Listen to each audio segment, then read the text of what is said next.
Ada satu pertanyaan besar yang sejak beberapa minggu terakhir terus berputar di kepala banyak orang, terutama mereka yang telah puluhan tahun mengabdi sebagai ASN dan kini menikmati masa pensiun dengan penuh harap dan doa. Pertanyaannya sederhana, tetapi dampaknya sangat nyata. Dalam kehidupan sehari-hari, kapan sebenarnya kenaikan gaji ASN dan pensiunan ini benar-benar berlaku? Dan bagaimana dengan rapelan yang selama ini dijanjikan?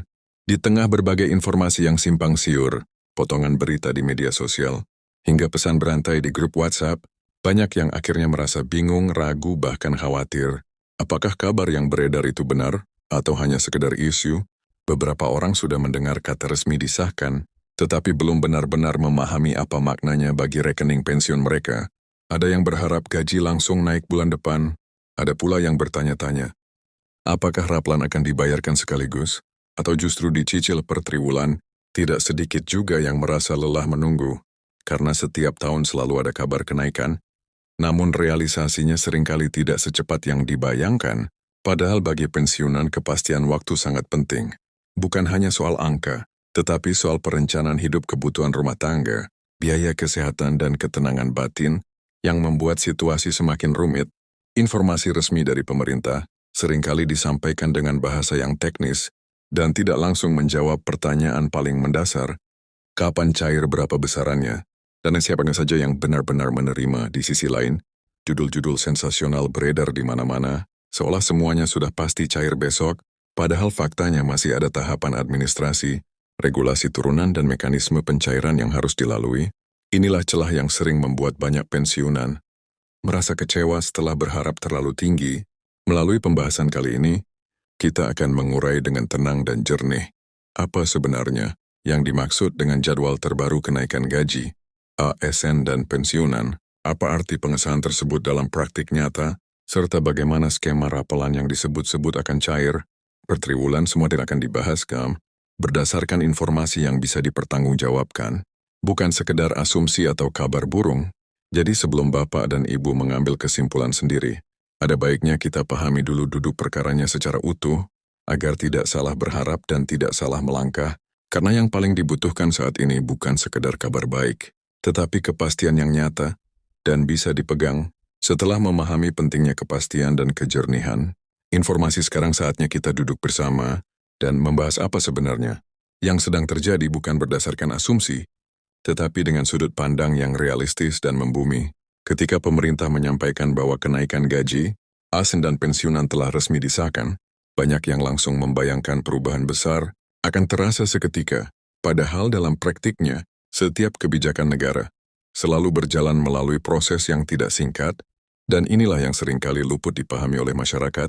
Pengesahan bukan berarti uang langsung masuk ke rekening, melainkan menjadi dasar hukum agar seluruh kementerian dan lembaga terkait bisa mulai bekerja, menyesuaikan sistem anggaran dan mekanisme pencairan. Bagi pensiunan, istilah-istilah seperti peraturan pemerintah, peraturan Menteri Keuangan, hingga petunjuk teknis sering terdengar asing dan rumit, namun sesungguhnya semua tahapan itu dibuat agar tidak terjadi kesalahan pembayaran, terutama mengingat jumlah penerima pensiun di Indonesia sangat besar dan tersebar di seluruh wilayah. Pemerintah harus memastikan bahwa data penerima valid, besaran kenaikan sesuai golongan, serta tidak ada yang terlewat atau justru menerima lebih dari yang seharusnya. Proses ini memang tidak terlihat, tetapi dampaknya sangat besar terhadap kelancaran pencairan di kemudian hari. Salah satu hal yang paling banyak ditanyakan adalah soal rapelan. Kata ini selalu menjadi harapan tersendiri, karena rapelan berarti hak yang seharusnya diterima sejak bulan pertama kebijakan berlaku. Namun disinilah banyak kesalahpahaman terjadi. Rapelan tidak otomatis dibayarkan sekaligus pada bulan pertama pencairan gaji baru. Dalam banyak kasus sebelumnya, rapelan justru dibayarkan setelah sistem pembayaran utama sudah berjalan stabil. Ini bukan karena pemerintah menunda tanpa alasan, melainkan karena perhitungan. Rapelan membutuhkan akumulasi data yang lebih detail dan waktu yang lebih panjang. Ketika muncul informasi bahwa rapelan kemungkinan cair per triwulan, sebagian orang langsung merasa kecewa, seolah hak mereka dicicil.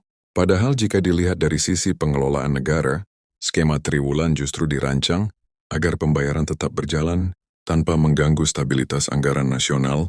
Pemerintah harus membagi beban pembayaran dalam beberapa tahap, agar tetap mampu membiayai sektor lain seperti kesehatan, pendidikan dan pembangunan daerah. Jadi, pembagian rapel per triwulan bukan berarti mengurangi hak, melainkan mengatur cara pembayarannya agar tetap aman dan berkelanjutan bagi pensiunan yang hidup dengan perencanaan keuangan yang ketat. Kepastian waktu memang sangat berarti. Banyak yang mengandalkan gaji pensiun untuk kebutuhan harian, obat-obatan hingga membantu anak dan cucu. Oleh karena itu, memahami alur kebijakan ini menjadi sangat penting agar tidak muncul kecemasan yang berlebihan daripada terus menunggu dengan perasaan tidak pasti. Jauh lebih baik mengetahui bahwa setiap tahap yang dilalui saat ini sedang mengarah pada realisasi yang nyata, meskipun tidak secepat yang diharapkan. Jika kita melihat pengalaman tahun-tahun sebelumnya, pola pencairan kenaikan gaji dan rapelan cenderung memiliki kesamaan. Biasanya. Gaji dengan nominal baru mulai dibayarkan terlebih dahulu, baru kemudian rapelan menyusul setelah semua instansi memastikan tidak ada kesalahan. Ini juga berlaku bagi pensiunan yang pembayarannya melalui PT Taspen atau Asabri. Lembaga-lembaga ini memiliki tanggung jawab besar untuk memastikan bahwa setiap rupiah sampai ke tangan yang tepat, dan itu membutuhkan waktu serta ketelitian yang tinggi. Yang sering membuat suasana semakin panas adalah informasi yang dipotong-potong di media sosial. Satu pernyataan pejabat bisa ditafsirkan berbeda-beda, apalagi jika disebarkan tanpa konteks lengkap. Akibatnya muncul harapan yang terlalu tinggi di satu sisi, dan kekecewaan mendalam di sisi lain. Padahal jika dicermati secara utuh, pernyataan-pernyataan tersebut biasanya bersifat normatif dan mengikuti alur birokrasi yang memang tidak bisa dilompati.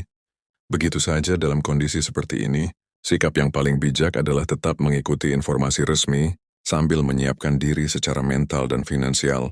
Kenaikan gaji dan rapelan memang hak, dan negara telah mengakuinya melalui pengesahan resmi, namun waktu pencairannya tetap bergantung pada kesiapan sistem dan anggaran. Dengan memahami hal ini, pensiunan tidak mudah terombang-ambing oleh kabar yang belum tentu benar dan bisa menjaga ketenangan dalam menjalani hari-hari. Menariknya, banyak pensiunan yang sebenarnya sudah sangat berpengalaman menghadapi situasi seperti ini. Mereka pernah melalui masa transisi kebijakan sebelumnya dan tahu bahwa kesabaran seringkali menjadi kunci. Namun di usia yang semakin matang, kebutuhan akan kepastian memang menjadi lebih besar. Oleh karena itu, transparansi informasi menjadi hal yang sangat penting. Dan inilah mengapa pembahasan seperti ini perlu dilakukan secara jujur dan terbuka. Selain soal rapelan, kenaikan gaji itu sendiri juga perlu dipahami. Secara realistis, kenaikan tidak selalu berarti perubahan drastis dalam kehidupan, tetapi lebih sebagai penyesuaian agar daya beli tetap terjaga. Inflasi, kenaikan harga kebutuhan pokok, dan biaya kesehatan adalah faktor-faktor yang terus berjalan, dan kenaikan gaji pensiun diharapkan bisa membantu mengimbangi hal tersebut. Jadi meskipun nominalnya mungkin tidak sebesar harapan sebagian orang, kebijakan ini tetap memiliki arti penting dalam menjaga kesejahteraan. Bagi ASN yang masih aktif dan mendekati masa pensiun, kebijakan ini juga menjadi sinyal bahwa negara tetap memperhatikan kesejahteraan jangka panjang. Apa yang diterima hari ini akan menjadi dasar perhitungan pensiun di masa depan. Oleh karena itu, setiap kebijakan kenaikan gaji memiliki dampak berlapis, tidak hanya bagi yang sudah pensiun, tetapi juga bagi yang masih mengabdi. Di tengah semua ini, penting juga untuk tidak membandingkan diri dengan informasi yang belum tentu relevan. Setiap golongan masa kerja dan jenis pensiun memiliki perhitungan yang berbeda. Apa yang diterima satu orang belum tentu sama dengan yang diterima orang lain. Dengan memahami perbedaan ini, rasa iri dan kekecewaan bisa diminimalkan, dan fokus bisa diarahkan pada apa yang memang menjadi hak masing-masing. Seiring waktu berjalan, biasanya pemerintah akan mulai memberikan penjelasan yang lebih konkret, terutama ketika tanggal pencairan semakin dekat. Disinilah peran media dan kanal informasi yang bertanggung jawab menjadi sangat penting. Informasi yang disampaikan secara tenang, tidak berlebihan, dan berbasis fakta akan membantu menenangkan masyarakat, terutama pensiunan yang membutuhkan kepastian. Pada akhirnya, kenaikan gaji, ASN dan pensiunan serta rapelan yang menyertainya bukanlah janji kosong. Semua sudah memiliki dasar hukum dan komitmen negara. Yang sedang kita hadapi saat ini hanyalah soal waktu dan mekanisme. Dengan memahami proses ini secara utuh, kita bisa menempatkan harapan pada tempat yang tepat tanpa harus merasa cemas berlebihan atau kecewa. Sebelum waktunya, masa pensiun seharusnya menjadi masa yang lebih tenang, bukan dipenuhi kekhawatiran,